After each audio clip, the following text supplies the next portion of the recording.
श्री कृष्ण इनका सर्वप्रथम पूजन किया जाए। अब देखिए शिशुपाल भी बुआ का बेटा है,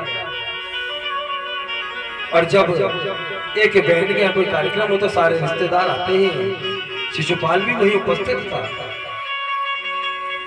तो शिशुपाल से ये सहन नहीं हुआ कि कन्हैया का पूजन सर्वप्रथम किया जाए, तो अनाप शनाप कहने लगे। भगवान कन्हैया रोक रहे कि भैया अब रुक जाओ, अब हद पार हो जाएगी।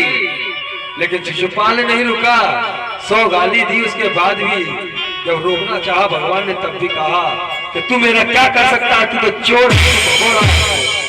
इतना कहना था कि भगवान के सुदर्शन चक्र ने शिशुपाल का उद्धार कर दिया। बोले द्वारकाधीश भगवान की। और जब सुदर्शन चक्र शिशुपाल का वध करके जब वापस आ रहा था, तो भगवान की कनिष्ठिका उंगली में चोट लगी, जिसके कारण रक्त प्रवाह होने लगा।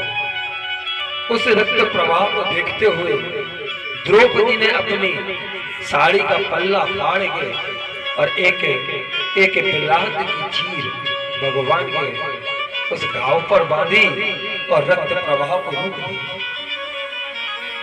अब राजसूय यज्ञ प्रारंभ हो चुका है। यहाँ पर भंडार पर तो किसे बिठाया है कि यदि भंडार पर ऐसे व्यक्ति को बिठा दिया जाए जिसका आहार स्वयं का ही इतना है कि एक चपाती दिन भर में खाता हो, और उसे यदि भंडार पर बिठा दिया जाए तो वो तो यही कहेगा कि जितना मेरा उदर है उतना दूसरों का है, और दूसरों को भी भूखो रखते हैं। कन्हैया ने विचार किया कि ऐसा करते हैं, भीम खूब आहार लेते हैं, भीम को पता है कि किस तरह से भोजन कराना चाहिए। भंडार पे भीम को परोसने का काम द्रौपदी जी के पास में था। कहते हैं द्रौपदी पंजाब से है, पांचाल देश पंजाब में है, और पंजाब के जो व्यक्ति होते हैं उनका तो भोजन परोसने का अनूठा ही अंदाज है।